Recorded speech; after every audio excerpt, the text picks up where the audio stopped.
75वें गणतंत्र दिवस को मनाने के लिए एकत्रित हुए हैं। आज हमारे भारत देश को अपना संविधान ग्रहण करे पूर्ण स्वराज हासिल किए हुए 75 साल हो जाएंगे। इन 75 वर्षों में भारत और भारतीयों का सफर अपने आप में ही एक मंगल गाथा है। युद्ध, आर्थिक तंगी से अंतरिक्ष में अपना परचम लहराने तक हमने हर परिस्थिति का सामना गर्व से किया है। परंतु आज भी विश्व में भारत और भारतीयों की छवि को लेकर काफी भ्रांतियां हैं, जिनके बारे में बात करना भी आवश्यक हो जाता है। इन्हीं भ्रांतियों को दर्शाते हुए प्रस्तुत है एक नाटक। पहला दृश्य, दिल्ली, डॉक्टर शर्मा का घर। डॉक्टर शर्मा एक बुजुर्ग डॉक्टर हैं जो कि रिटायर हो चुके हैं और अब उनका ज्यादातर समय घर पर ही व्यतीत होता है।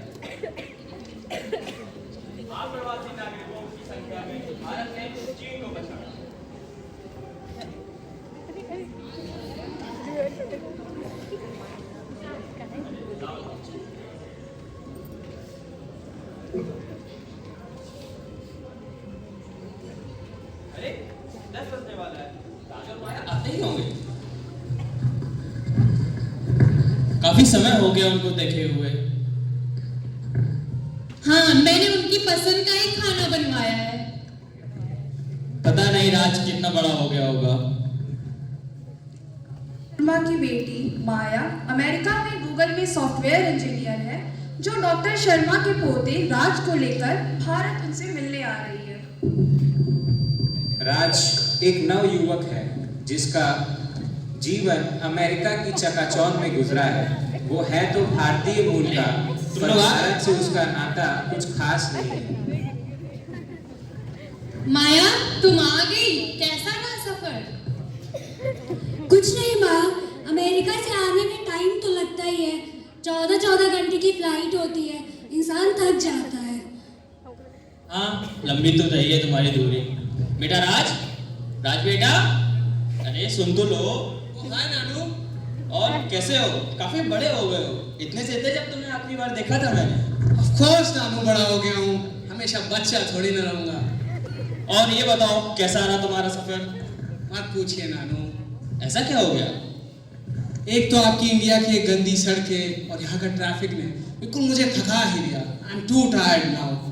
आई अपोलोजाइज माय सन। मैं मानता हूँ तुम्हारे अमेरिका जितना कूल नहीं है मेरे इंडिया, लेकिन इसमें समय तो लगेगा ही।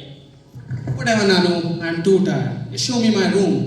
चलो तुम्हें तुम्हारा कमरा दिखा देता हूँ, तुम आराम करो।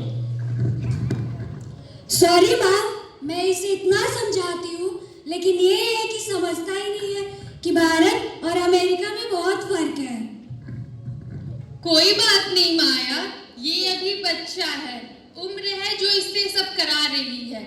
ये भी सीख जाएगा। है तो यह भारतीय ही।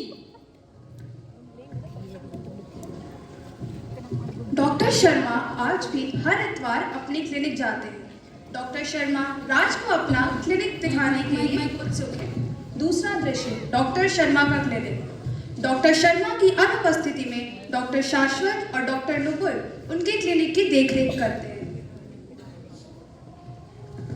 आओ बेटा, मैं तुम्हें अपना क्लिनिक दिखा देता हूँ। डॉक्टर शर्मा नमस्ते। नमस्ते डॉक्टर शाश्वत। डॉक्टर शर्मा, आपने यहाँ आने का इतना कष्ट क्यों किया? अरे नहीं। डॉक्टर शर्मा, आपकी इतनी उम्र हो गई है, आपको घर पे आराम करना चाहिए। मैं और डॉक्टर नूपुर इस क्लिनिक की पूरी अच्छे से देखभाल कर रहे हैं। ऐसे इसमें कष्ट कैसा है? यहाँ तो मैंने अपने जीवन का बेहद ही खास समय निकाला है, इसमें कष्ट कैसा है? और मेरा नाती भी आया था तो सोचा इसे अपना क्लिनिक ही दिखा दूँ। चलिए, अच्छा ही किया। इसी बहाने राज भी आपका अस्पताल देख लेगा और हो सकता है नाना जी से कुछ प्रभावित भी हो जाए। क्यों राज? क्यों नानू, इस प्लेस इज फॉलिंग अपार्ट। आप यहाँ पर लोगों का इलाज कैसे करते हो? बेटा, मानता हूँ ये जगह थोड़ा पुरानी हो गई है, लेकिन मैंने अपने जीवन का एक अहम हिस्सा यहाँ से निकाला। ये जगह मेरे लिए बेहद ही खास है। नानू, ना तो यहाँ पर अच्छी फैसिलिटीज हैं और ना ही अच्छे इक्विपमेंट्स। हमारे अमेरिका में तो बड़े बड़े हॉस्पिटल्स हैं, बड़ी बड़ी बिल्डिंग्स हैं, वहाँ तो इलाज आसानी से हो जाता है। अरे प्रणाम डॉक्टर साहब। अरे प्रणाम प्रणाम बेटा। ये लो बेटा राज। और कैसे हो मुकेश? अरे डॉक्टर साहब ठीक है, बस आपकी ही तो कृपा है। अरे सब ऊपर वाले की देन है। और तबीयत कैसी है? अरे नहीं डॉक्टर साहब, आप ना रहते तो हमारे घर का चूल्हा तक नहीं जल पाता। भगवान टीबी जैसी बीमारी हमारे 100 दुश्मनों को ना दे। चलो ठीक, ध्यान रखना अपना। ठीक है, चलते हैं डॉक्टर साहब, पढ़ना। ये कौन था नानू? ये था मुकेश। ये हमारे क्लिनिक में सदियों से चाय लेते आ रहा है, लेकिन एक समय पे इसे टीबी हो गया था। लेकिन ये ना समझ उसको खांसी जुकाम समझ के नजरअंदाज कर रहा था। मैंने अगर उसका समय पे इलाज ना किया होता तो शायद ये हमारे बीच भी ना होता।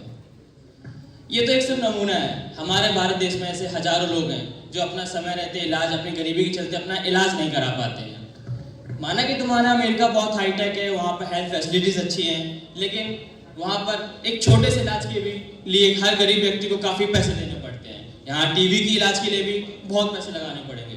हमारे भारत देश में हमारी सरकार नए कदम आए दिन मेडिकल कॉलेज, हॉस्पिटल, जन सुविधा केंद्र खोल रही है ताकि हर गरीब से गरीब व्यक्ति, हर भारतीय नागरिक को अच्छी से अच्छी मेडिकल सुविधा पहुंचा सके। और तुमने कोविड के समय तो देखा ही होगा, हमारे भारत ने अनेकों विकसित देशों से भी अच्छा प्रदर्शन किया। हमारे कोविड में हमारे देश ने इस महामारी का डट कर सामना किया, वैक्सीन बनाई, हमारे देश को भी सुरक्षा प्रोवाइड की और यहाँ तक कि हमारे पड़ोसी देशों की भी मदद की। योगा जिसे आज पूरी दुनिया भर में इतना प्यार मिल रहा है, वह भारतीय लोगों के जीवन का एक अटूट हिस्सा रहा है। खैर, तुम ये सब बात अभी नहीं समझ पाओगे, छोटे हो। चलो घर चलते हैं, सब राह देख रहे होंगे। राज को भारत अभी भी कुछ रास नहीं आया, तो अपनी बोरियत को दूर करने के लिए वह अपने कजिन्स अनूप, देव और सृष्टि से मिलने के लिए जाता है, जो कि उससे मिलने के लिए उतने ही उत्सुक हैं। तीसरा दृश्य।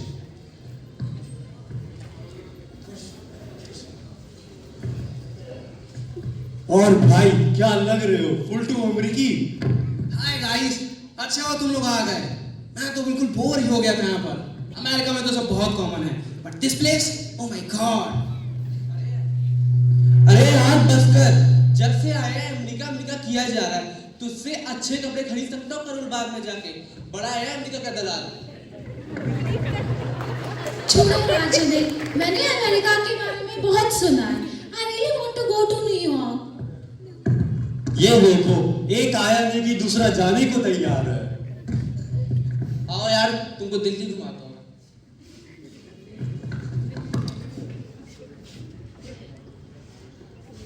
राज और उसके कजिन दिल्ली भ्रमण पर निकलते हैं। इस भ्रमण के दौरान राज भारत की प्राचीन संरचनाओं को देखता है, जिससे कि वह बहुत प्रभावित होता है।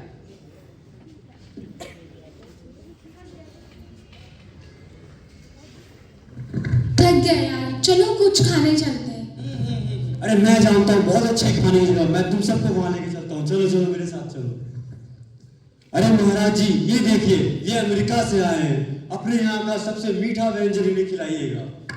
अरे हमारी दुकान यहाँ अंग्रेजों के जमाने से खड़ी है। आपको ऐसा खाना खिलाऊं, आपका दिल खुश हो जाएगा। अरे छोटू, 2 प्लेट खाना लेके आना।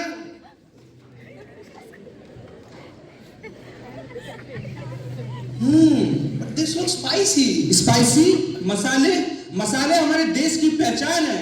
ये बर्गर, पिज्जा, ऑमलेट खा के थोड़ी ना कुछ होता है।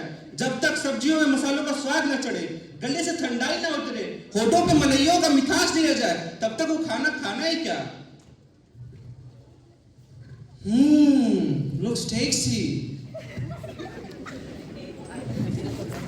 दिल्ली भ्रमण करने के बाद राज के मन में एक अजीब सा अंतर्द्वंद था। आखिर उसने इससे पहले कभी इतने करीब से भारत के बारे में नहीं जाना था। देर शाम जब वो वापस आता है तो वहाँ राज के मामा जी, जो कि इसरो में वैज्ञानिक हैं, और उसकी मासी जी, जो कि एक इतिहासकार हैं, उपस्थित होते हैं। चौथा दृश्य, डॉक्टर शर्मा का घर।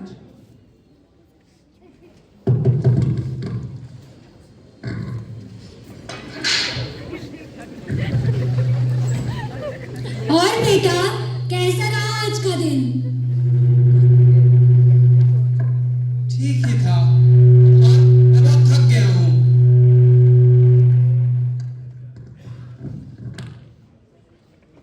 मामा, जगह घूमी, पर आज भी मुझे लगता है कि इंडिया में अभी मॉडर्न डेवलपमेंट आ नहीं पाया है।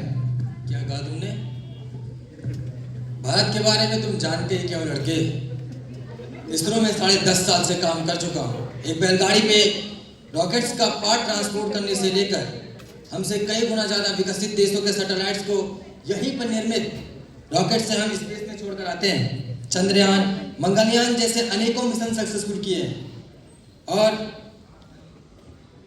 चंद्रयान, मंगलयान जैसे अनेकों मिशन सक्सेसफुल करने के बाद में चंद्रमा का साउथ पोल, जहां पर पहुंचने के बारे में हमसे कई गुना ज्यादा विकसित देश सोच भी नहीं सकते हैं, प्रथम प्रयास में हमने वहां तिरंगा लहराया।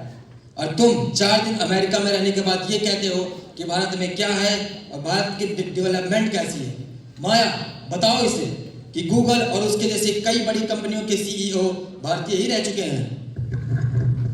हाँ बेटा, सुंदर पिचाई और सत्तर निडेला भी भारतीय ही है। बिल्कुल राज, क्या तुम नहीं जानते? भारत विश्व की सबसे प्राचीन सभ्यताओं में से एक है। यहाँ सबसे प्राचीन नगरीकरण के साक्ष्य मिले हैं। यूरोपियों ने भी भारत के लिए रास्ता खोजते समय ही अमेरिका की खोज की थी। आज के इन तथाकथित महान और विकसित देशों का जब कोई नाम भी नहीं जानता था, तब भी भारत इतना प्रसिद्ध, इतना समृद्ध था कि इसे सोने की चिड़िया कहा जाता था। तुम तो इतने भाग्यशाली हो कि तुम्हारी जड़ें इस महान राष्ट्र से जुड़ी हुई हैं। कुछ बात है कि हस्ती मिटती नहीं हमारी, सदियों रहा है दुश्मन दौरे जहां हमारा, सारे जहां से अच्छा हिंदुस्तान हमारा। मामा और मासी से बात करने के बाद अब राज भारत के भूत और वर्तमान से पहले से ज्यादा अवगत हो गया था। उसके दिमाग में भारत को लेकर जो छवि थी वह वैसी नहीं रही थी जैसा भारत आने से पहले थी। राज तुरंत ही डॉक्टर शर्मा से मिलने जाता है।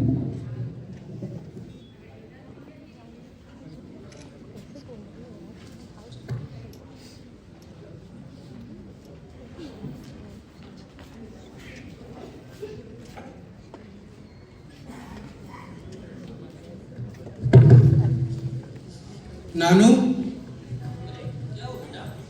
नानू मुझे आपसे एक बात कहनी थी। जो प्रेम, जो भाईचारा मैंने यहाँ पर भारत में देखा, वो आज तक दूर देश में मैंने कभी नहीं देखा। यहाँ का जो प्रेम था वो अविश्वसनीय था। नानू, पहले मैं हमेशा भारत को बुरा भला बोलता रहता था, यहाँ पर विकास नहीं है ये बोला करता था। पर नानू, मैं ये भूल गया कि मैं भी भारतीय हूँ। मेरा भी एक कर्तव्य बनता है कि भारत के विकास में मैं अपना योगदान दूं, ना कि सिर्फ यहाँ की बुराई करता फिरूं। मुझे माफ कर दीजिए नानू। कोई बात नहीं बेटा, अभी तुम्हारी उम्र ही क्या है। लड़कपन में हम अक्सर चीज़ों को नहीं समझ पाते हैं। खैर, मुझे इस बात की बहुत खुशी है कि तुम भारत आए, तुम भारत में घूमे और भारत की जो तुम्हारे मन में नकारात्मक छवि बनी हुई थी वो मिट गई है। अब मैं गर्व से कह सकता हूँ कि तुम एक भारतीय हो। और कुछ इस प्रकार राज का भारत में बीता समय उसके अंदर बसी भ्रांतियों को दूर कर देता है, जिससे कि वो अपनी भारतीय जड़ों से वापस जुड़ गया है और वह गर्व से कह सकता है कि वह एक महान देश का नागरिक है, वह एक भारतीय है। जो भरा नहीं है भावों से, जो भरा नहीं है भावों से, बहती जिसमें रसधार नहीं, वह हृदय नहीं वह पत्थर है, वह हृदय नहीं वह पत्थर है जिसमें स्वदेश का प्यार नहीं। जय हिंद। जय हिंद।